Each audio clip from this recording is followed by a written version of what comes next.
This is ABC News Nightline. Reporting from Washington, Ted Koppel. Good evening. There has been a dangerous late-breaking development in the Persian Gulf.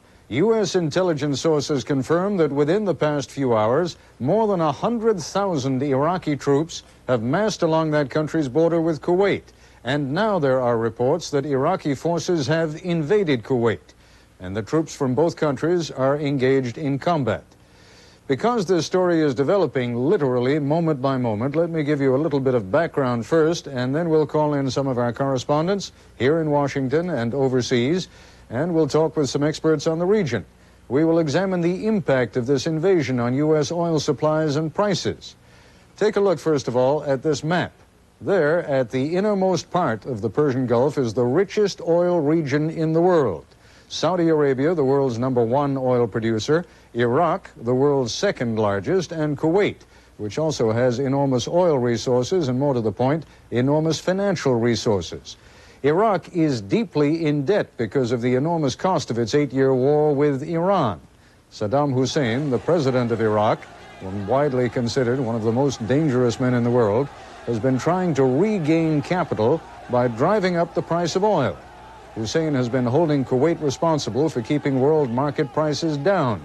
And for the past 2 weeks, there has been a war of nerves between Iraq and Kuwait, as Saddam Hussein has begun deploying tens of thousands of troops and hundreds of tanks along his country's border with Kuwait. Now, the war of nerves has exploded into a real war. Standing by now in Washington, Tony Cordesman, National Security Assistant to Arizona Senator John McCain, and adjunct professor of national security at Georgetown University. Also here in Washington, Judith Kipper, a Middle East specialist at the Brookings Institution, a Washington-based research organization. And in New York, Gary Sick, who served on the National Security Council staff of President Jimmy Carter from 1976 to 1981. As a specialist on the Persian Gulf, he now teaches at Columbia University. Let me just make one quick round among the three of you, and Gary, if we could begin with you. Why do you think Saddam Hussein went from what looked for a while as though it could be just bluff to invasion? I think he really cares about the border situation. Iraq has had claims on Kuwait territory for a long, long time, and I think his Arab neighbors rather cheered him on when he was threatening Kuwait before. And Saddam Hussein doesn't need a lot of cheering to go ahead and do what he wanted to do in the first place. He's got the power to do it. I don't expect him to move in and take over Kuwait entirely, but the island of Bubiyan, which dominates the channel that lets him go down into the Persian Gulf, and the oil field area right along the border, I think he's probably quite serious about holding on to those. Judith Kipper, you and I were on the phone just before the program with the Kuwaiti ambassador to Washington, who said that the troops are already on the outskirts of Kuwait City. You have your own theories as to why this invasion, and you have what you believe a very practical reason for it. I think we've seen the end of the Cold War, and we've seen the beginning of a new era, the war of resources. In this case, I believe the first priority is cash. Iraq is desperately in need of cash. There's a huge debt to the non-Arab world. And also, secondly, of course, there is this attempt to influence oil prices and the flow of oil, and to make Iraq really in charge of oil policy for that area and perhaps globally. So we're seeing a beginning of a new kind of policy of belligerency. Tony, I'm not quite sure, Tony Cordesman, how to phrase this question, whether to put it in terms of the danger of this war spreading, or whether to put it in terms of the question of whether there is anyone out there who will come to the aid of the Kuwaitis.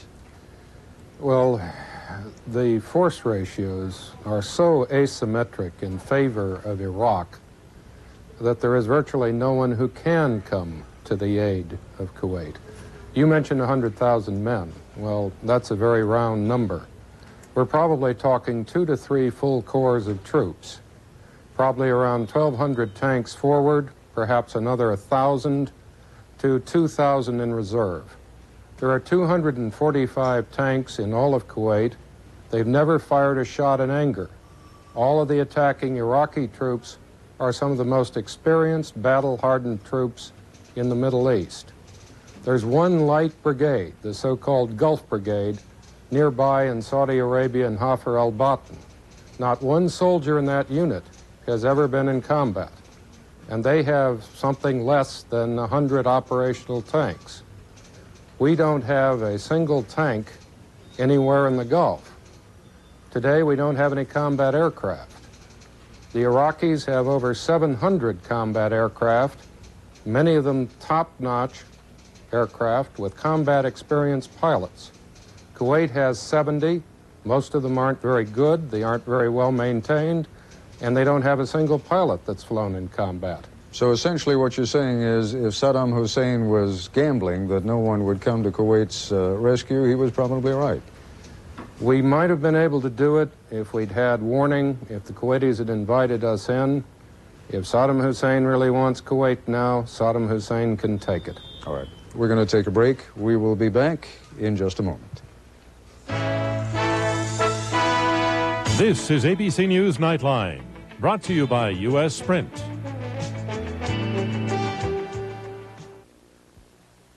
Every time you turn on a TV, seems AT&T is trying to keep you from switching to Sprint. Well, we don't think they're giving you the whole picture. You see, Sprint has 24-hour operators. You can call all over the world. Our fiber optics make your calls sound better than AT&T's. Plus, we offer better overall savings than AT&T. And we will put it in writing. So, you going to switch to Sprint, or would you like me to repeat myself? Call Sprint now and switch. Ford profiles in quality, employee involvement. If you're working together, you do a better job. I said that back in '82, and the quality of our cars and trucks is proof that it's working today. Money alone won't build quality cars. You've got to have better designs. Better designs don't mean a thing unless engineering can live up to the designs. Engineering works only when everyone is committed to quality.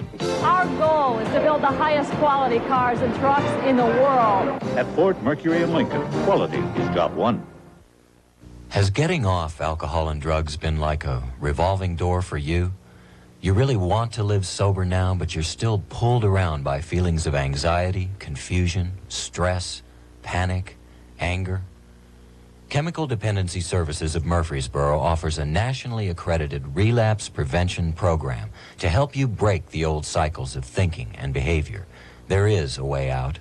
Call Chemical Dependency Services today, before it's too late. If you know all the hot topics, you got to know that stress management is one of the greatest these days. You'll find book after book and seminar after seminar on that topic. Well, here's one you ought to be sure to try. It's the oldest in the book, but it's always new, and it always works. The book is this one. It's the Bible. The seminar is here on Channel 2 every Sunday morning at 9:30, and you got it. It's a church service. Try it right here, right after Charles Kuralt this Sunday. I'm Jerry Sutton, pastor of Two Rivers Baptist Church. Where American TV has never gone, inside the KGB with Diane Sawyer and the Chief Spy Master. Do you have an agent high in the CIA? Primetime, Thursday. We are joined now by our White House correspondent, Britt Hume, who is standing by at the White House, where I gather they're scrambling pretty much the same way we are. Well, at the moment, Ted, things are very quiet here, and there is no sign of a National Security Council meeting or any of the kind of activity you might expect in a major international crisis, if that is indeed what this turns out to be. I do know that some officials are rushing in here from their homes to try to get on top of the situation. The one official I just talked to just a few minutes ago told me that he did not know yet whether the president had been told of this, although I rather suspect that he has. The lights are on in National Security Advisor Scowcroft's office. He is either here or almost here, but that is the way the situation stands here at the moment. Britt, are you telling me, and if you don't know yet, and I realize we just called you into the White House, so it is to be expected if you don't have a great deal of hard information, but are you telling me in effect that this somehow caught the White House or the administration off guard? Because this has been building up now for the last 2 weeks. Well, I think that's true. I'm not sure that it caught them off guard so much, Ted, as this is a reflection of the fact that this is one of those situations like so much that has happened in that part of the world, which the United States is really not in a position to be able to control or to do a great deal about, at least at the outset. I had the opportunity to spend a little time in the company of the president this afternoon. He asked me, as he asked so many reporters, to go running with him, and I certainly detected in our conversation and in the time I spent with him no sign that he was waiting for word of any major developments in the Middle East. Now, that doesn't mean that he wasn't, of course, but he certainly gave no sign of it. Gary Sick, you, during the Carter administration, obviously spent many late nights and early mornings at the White House when you were on the National Security Council and were an advisor on Iran in particular, but on the Persian Gulf in general. Give us a little bit of insight as to what happens at a time like this when you get word that there has been this kind of a development. How does the United States go from getting the news to taking action, if indeed action is to be taken? And maybe you want to follow up on that. Well, there's first of all, of course, it's dawn in the Persian Gulf, and so they launched their attack at dawn, which is a very sensible thing to do. That, unfortunately, that happens to be the middle of the night here, and unfortunately, that seems to happen all the time. So getting calls when you're home in bed or about to go to bed is a perfectly routine development, and you hop in a car normally and get in as fast as you can if there's something to be done. Then normally there would be a meeting called of key intelligence officials or policy officials, basically to evaluate what can be done and then to get some orders out into the field. Unfortunately, I agree absolutely with Tony Cordesman that the resources that we have in place in the Persian Gulf do not make us a player in this affair.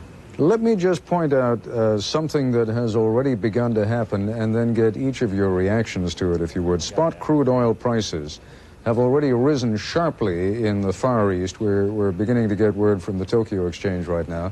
And that, of course, is one of the things that Saddam Hussein wanted, right, Judith Kipper? He wants the price of oil up. He certainly does, and I think we will see blips in the price of oil. It's certainly going to go up, and perhaps dramatically in the next few days.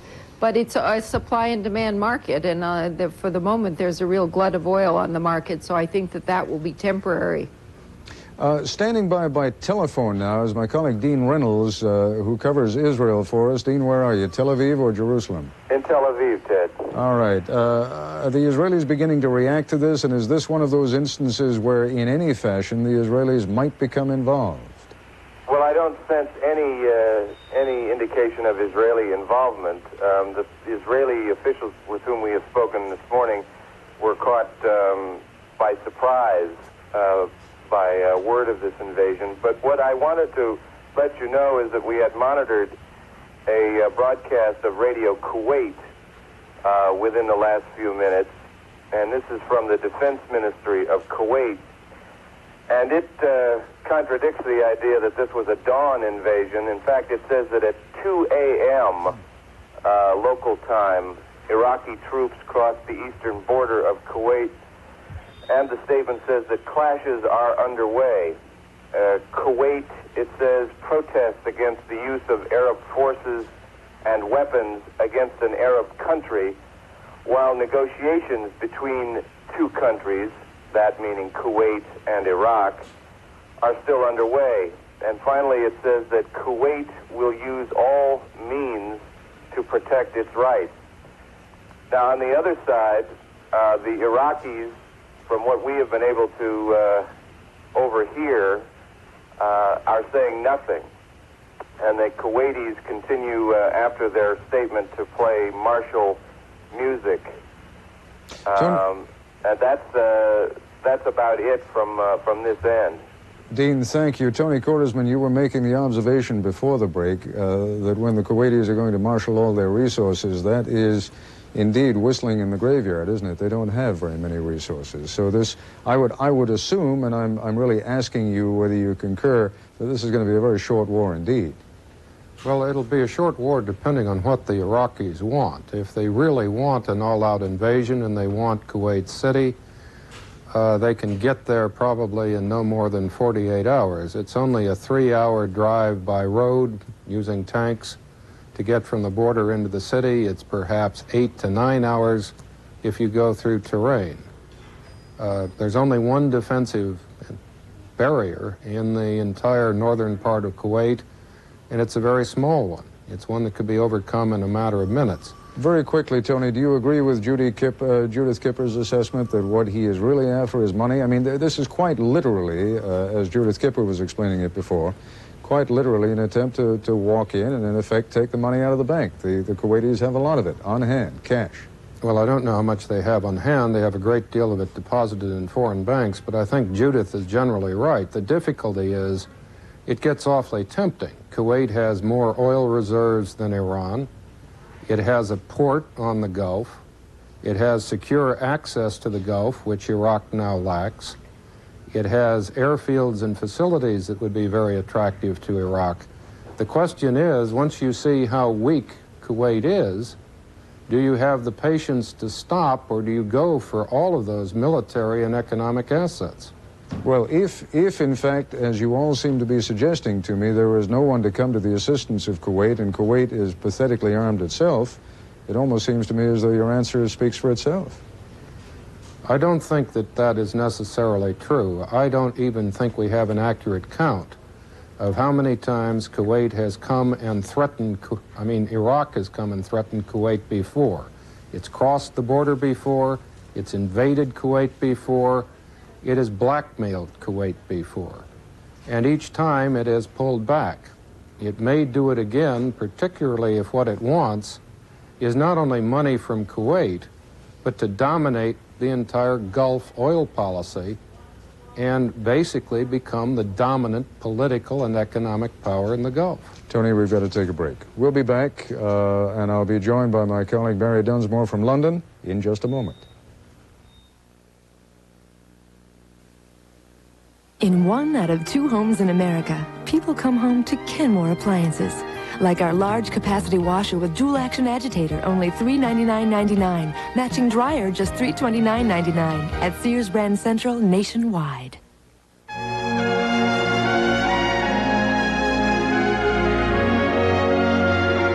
After years of intense work, Lexus is ready to celebrate.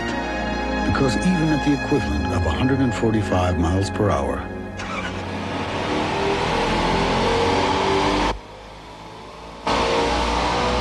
the Lexus LS400 is designed to stir the soul, and not much else.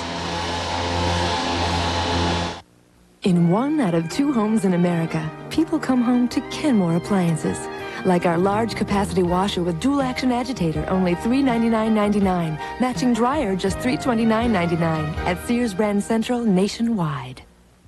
The Thundercap Sweepstakes is on WKRN Channel 2. Watch The Cosby Show weekdays at 4 and look for your name. You could win big prizes, including Days of Thunder race jackets, a gas-powered mini race car, or the grand prize, a 1990 Chevy Lumina. To register, collect just 1 Lumina and 1 Chevy cap from 16-ounce recyclable bottles of Coca-Cola products. Pick up sweepstake entries where Coke products are sold. Watch for your name during The Cosby Show each weekday at 4. You could win in the Channel 2 Thundercap Sweepstakes.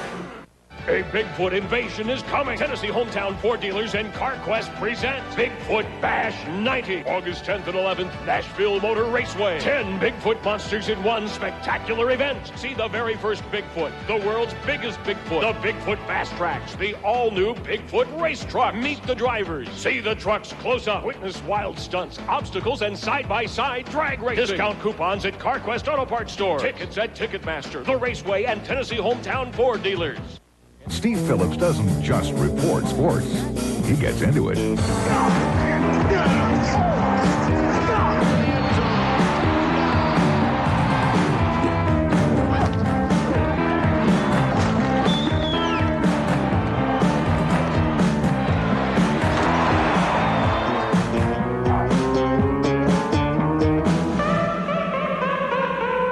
Steve Phillips, he's the sports guy on Channel 2 News. Filmmaker Spike Lee has a few things to say to Hollywood, white people, and Eddie Murphy. I could ask questions that no other white director ever gets asked. Primetime, Thursday. Tomorrow, live from Hollywood, the announcement of the Emmy nominees. Plus Academy Award winner Denzel Washington, and later in the week, Candace Bergen on Good Morning America. To those of you who may have joined us somewhat late, we should bring you up to date very quickly, and that is that Iraq has moved into Kuwait with more than 100,000 troops. As we've noted, tonight's developments in the Persian Gulf come after a period of steadily growing tension between Iraq and Kuwait. And once again, now we'd like to give you a little background. Here's Nightline correspondent Jackie Judd with a background report. The incursion follows weeks of threatening statements made by Iraqi leader Saddam Hussein and the collapse of peace efforts. Hussein triggered the crisis when he accused Kuwait of conspiring to topple Iraq's already wobbly economy by forcing world oil prices down. Hussein demanded that Kuwait stop flooding the market with crude. Hussein additionally has accused its neighbor of drilling for oil in disputed territory along the border and demanded from Kuwait almost $2.5 billion in compensation. In response, Kuwait denied the charge and accused Iraq of lying to justify its position. Tensions heightened further after Hussein today rejected a proposal from Saudi Arabia for a summit meeting. Earlier in the day, peace talks had shut down. Iraq reportedly had demanded at those talks that Kuwait lease the strategic island of Bubiyan, which would have strengthened Iraq's ability to ship oil through the Persian Gulf. Hussein acted quickly after the negotiations fell apart.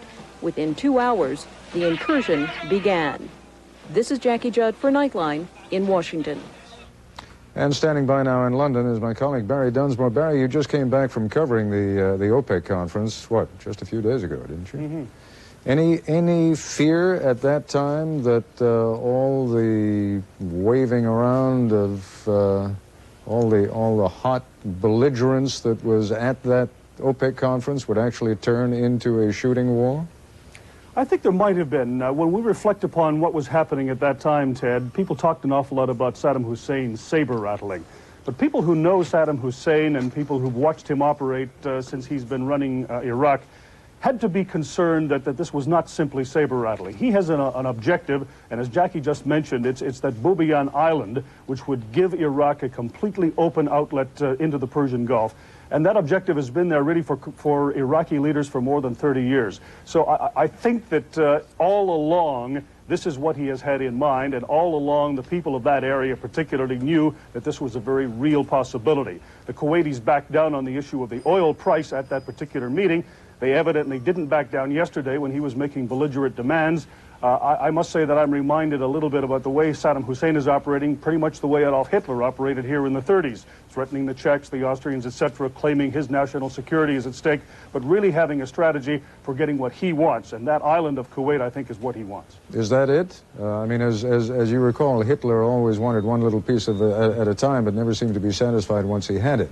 Exactly, Ted, and I think we have to be worried not so much about what's happening to Kuwait now, although it obviously is of concern, but what his next steps in his strategy may be. Saudi Arabia out there is also a very ripe target, and the Saudis are very shaky right now. So the Kuwait thing is the next step, but there could well be other steps, and that's the reason why Mr. Saddam Hussein is a very dangerous character.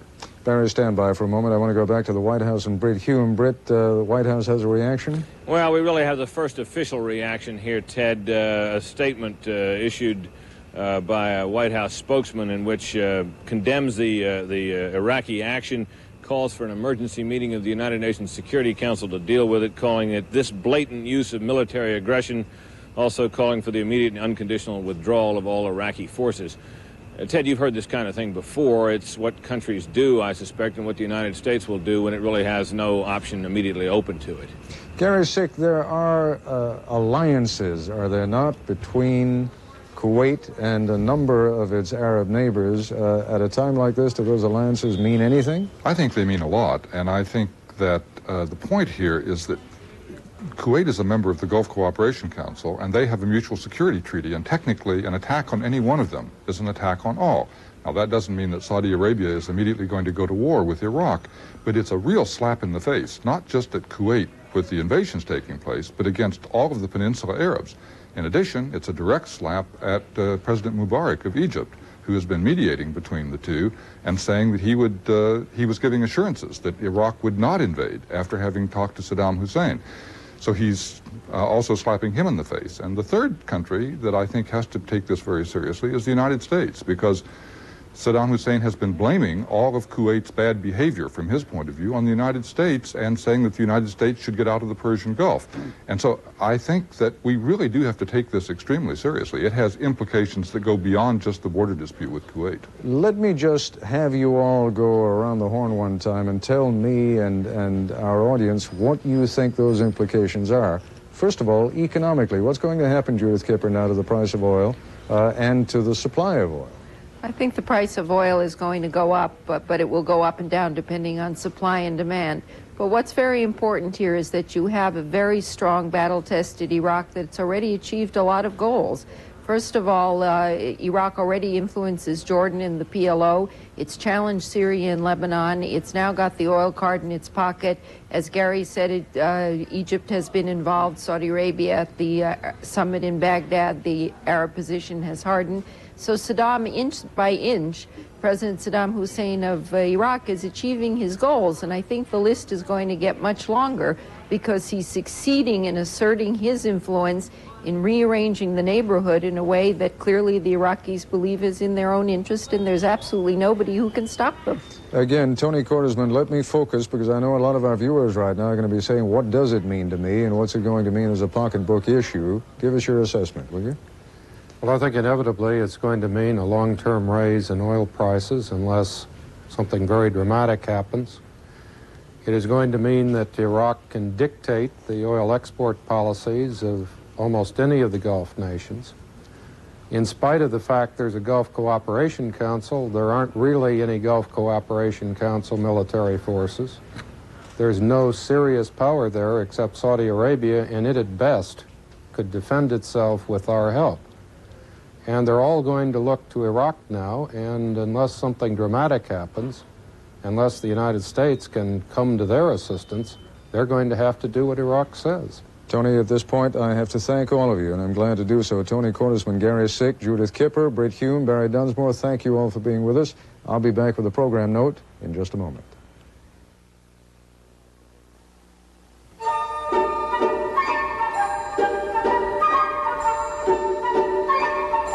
Freedom is all that matters. Freedom is everything.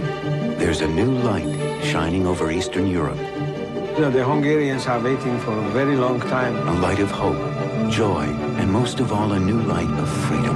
Everything is changing. It's wonderful. It's a miracle. I'm so happy. And in this spirit, GE has entered into an historic partnership with a company called Tungsram, Hungary's leading lighting company. Freedom is something that you have to work for very hard. It's like a dream, a beautiful dream. At GE, we're proud to play even a small part in helping the Hungarian people build what promises to be a truly brilliant future. I feel young again.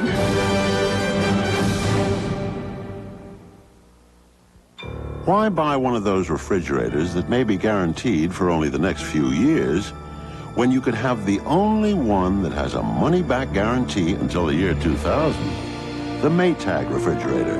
Buy one now, and if it stops working before the year 2000, we'll buy it back.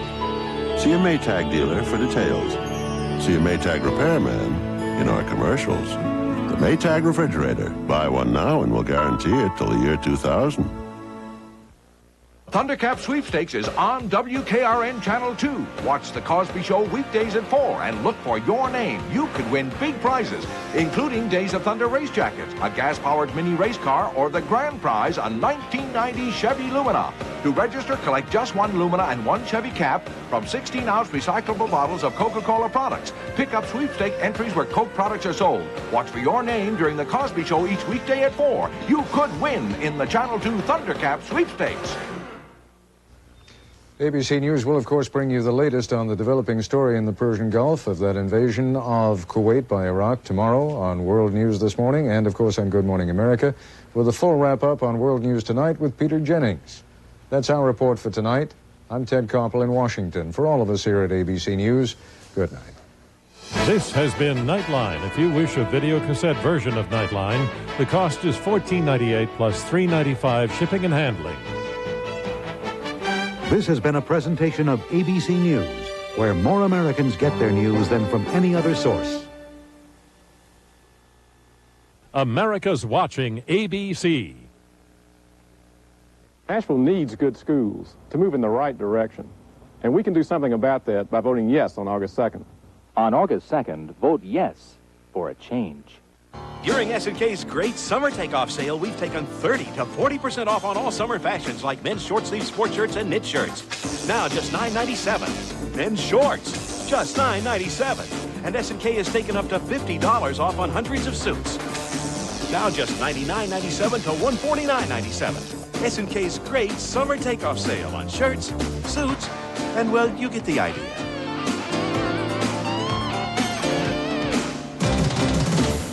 This is WKRN, Channel 2, Nashville.